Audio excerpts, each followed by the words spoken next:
Creo que es interesante empezar haciendo un pequeño recorrido por la historia de la fotografía. Ya en la antigua Grecia, en el siglo III a.C., Aristóteles construyó la primera cámara oscura que se conoce para encontrar una explicación al fenómeno de la luz. La cámara oscura consiste en un compartimento cerrado con un pequeño orificio en una de sus paredes. Al pasar la luz por el agujero, esta proyecta una imagen invertida en la pared opuesta. El tamaño de la imagen aumenta al aumentar la distancia entre la pared en la que se ha practicado el agujero y la pared donde se proyecta la imagen. En el dibujo que vemos se representa una cámara oscura que se empleó para observar un eclipse solar en el año 1544. En el dibujo de la izquierda podemos ver también una cámara oscura portátil que empleaban los pintores para dibujar paisajes, etc. La imagen que se refleja en la pared se ve invertida. Y ya en el siglo XVI, el físico napolitano Della Porta le antepuso una lente biconvexa, una lupa, y con ello consiguió una mayor nitidez y luminosidad. Esto supuso una gran aportación para el desarrollo de la fotografía, ya que marcó el principio de lo que hoy conocemos como objetivo de la cámara. En el grabado de la derecha podemos ver una cámara oscura en la que la imagen es reflejada en un espejo para corregir la inversión. Algo parecido a lo que hoy en día vemos por el visor de una cámara reflex. La cámara oscura fue utilizada por muchos pintores del Renacimiento: Canaletto, Durero, Da Vinci, Vermeer, etc. Aquí vemos unos dibujos de Canaletto del siglo XVII. Se cree que el pintor utilizó la cámara oscura para realizarlos. La perspectiva de Canaletto en sus cuadros es muy parecida a la que conseguimos con la fotografía. Sin duda esto se debe a la utilización de la cámara oscura. En el año 1826, Nicéforo Niepce obtuvo una de las primeras imágenes fotográficas, aunque no consiguió fijarla permanentemente. Pero después consiguió fijar la primera fotografía que se conserva y se conoce como vista desde la ventana en Le Gras. Se obtuvo con una cámara oscura y una exposición de 8 horas sobre una emulsión química de sales de plata. Poco después, Niepce y Daguerre entran en contacto y firman un acuerdo. Al poco tiempo muere Niepce y Daguerre continúa con los experimentos. Con apoyo del gobierno francés y un gran despliegue mediático, en el año 1839 hace público su proceso para la obtención de fotografías sobre una superficie de plata. Esta superficie estaba pulida como un espejo. Se utilizaron también placas de cobre plateado para economizar. Le llamó daguerrotipo. Resolvía algunos problemas técnicos del procedimiento inicial y reducía los tiempos de exposición considerablemente. Casi al mismo tiempo, Florence, Bayer y Talbot desarrollaron otros métodos diferentes sin conocerse entre ellos. Talbot obtenía negativos sobre un soporte de papel y con estos negativos producía copias positivas también sobre papel. A este procedimiento se le llamó calotipo o talbot-tipo. Estos daguerrotipos empezaron a divulgarse entre la clase burguesa de la Revolución Industrial. El ferrotipo es un positivo sobre una hoja de metal de hierro o de acero esmaltado y es usado como soporte para la emulsión fotográfica del colodión. No necesita de secado y se pueden producir instantáneas en pocos minutos. Por eso lo usaban los fotógrafos que trabajaban en ferias, carnavales, etc. Hubo otros procedimientos como el ambrotipo. Se creaba un negativo subexpuesto partiendo del colodión húmedo. Luego se oscurecía el fondo, bien pintando el vidrio de negro o poniendo una tela de cartón negro por detrás, lo que permitía ver la imagen en positivo de una forma similar a los daguerrotipos. Aquí vemos un retrato de Theodore Roosevelt sobre una vieja placa de colodión húmedo. A pesar de su estado se puede apreciar la gran calidad fotográfica. El colodión húmedo es un procedimiento fotográfico creado en el año 1851 por Gustave Le Gray. Fue el primero en utilizar un procedimiento con este compuesto y consiguió imágenes mediante el revelado con sulfato de protóxido de hierro. Su uso generalizado motivó el abandono de otros procedimientos como el daguerrotipo y el calotipo.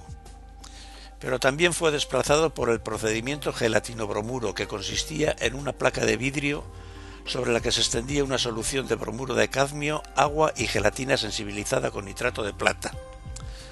que ya no necesitaba mantener húmeda la placa. Con estas placas se consiguió bajar el tiempo de exposición a 1/4 de segundo, lo que nos acerca bastante al concepto de la fotografía instantánea. A partir de 1888, Kodak sacó al mercado una cámara fotográfica que utilizaba carretes de película enrollable en lugar de placas planas. Se puede decir que este fue el comienzo de la fotografía de aficionados. La primera fotografía en color es de una cinta de lana a cuadros llamada Tartan Ribbon. Fue tomada en el año 1861 por el físico escocés Maxwell y recibió el nombre de tricomía. Fue el primer sistema aditivo RGB aplicado a la fotografía utilizando filtros coloreados.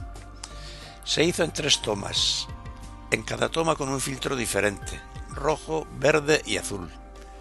Cada una de las 3 imágenes se proyectaba sobre una misma pantalla. Varios métodos fueron ideados desde 1862. Uno de ellos estaba basado en el método sustractivo del color, utilizando 3 negativos para una foto y colocando un filtro entre la placa y el objetivo. El positivo se obtenía con la utilización del colorante correspondiente al color que representaba cada negativo. Era una fotografía única conteniendo los 3 colores. Era un método muy difícil de realizar y no resultó práctico ni comercial. A lo largo del siglo XIX y principios del XX, las fotografías se coloreaban a mano, con acuarelas, óleos, anilinas y otros pigmentos. Pero esto no se puede considerar un método técnicamente fotográfico. La auténtica primera placa fotográfica en color, conocida comercialmente como Autochrome, fue patentada en diciembre de 1903 por los hermanos Lumière, pero no llegó a los mercados hasta 1907. Se fabricaban en Francia y eran transparencias o diapositivas en soporte de vidrio. Fueron utilizadas por fotógrafos de todo el mundo. La primera película fotográfica en color moderna fue Kodachrome. Se utilizó por primera vez en 1935 y se dejó de fabricar en el año 2009. Las demás películas modernas se han basado en la tecnología desarrollada por Agfacolor en 1936 y han ido mejorando hasta la aparición de la fotografía digital. En 1960 los primeros VTR, Videotape Recorder, ya eran capaces de capturar imágenes, convertirlas en señal eléctrica y guardarlas en soporte magnético. 1969 está considerado como el inicio de la carrera digital. Se diseña la estructura básica del primer CCD o dispositivo de carga acoplada. Este sistema, planteado como un sistema de almacenamiento de información, es utilizado un año más tarde por los laboratorios Bell como un sistema para capturar imágenes al construir la primera videocámara. En 1975, Kodak encargó al ingeniero Steve J. Sanson la construcción de la primera cámara digital que se tiene constancia. Tras meses de trabajo consiguió un prototipo que utilizaba sensores CCD. Pesaba 3,60 kilos y solo hacía fotografías en blanco y negro. Tenía una resolución de apenas 10.000 píxeles. Guardaba las imágenes en una cinta magnética y tardó 23 segundos en procesar la captura de la primera imagen. El primer modelo que se comercializó fue la Nikon Model 1 en 1990. En realidad era un accesorio de PC. Disponía de un foco fijo con una profundidad de campo de 3 metros a infinito y un obturador electrónico de un 25avo de segundo. También tenía una unidad de flash incorporada. Para utilizarla se precisaba de un ordenador PC IBM o compatible. Luego le siguieron la DC-40 de Kodak o su versión para Mac, la QuickTime de Apple, con las mismas funciones. Se necesitaron 6 años más para llegar en 1997 a la DC-210 de Kodak, de diseño ergonómico, uso sencillo y que tenía una pantalla LCD en color. El almacenamiento lo hacía a través de una tarjeta de memoria. Y así llegamos a las cámaras digitales de nuestros días, con cámaras compactas de objetivos intercambiables, reflex, etc. Y todo esto va en continua y rápida evolución tecnológica. Y con esto termino este breve repaso a la historia de la fotografía.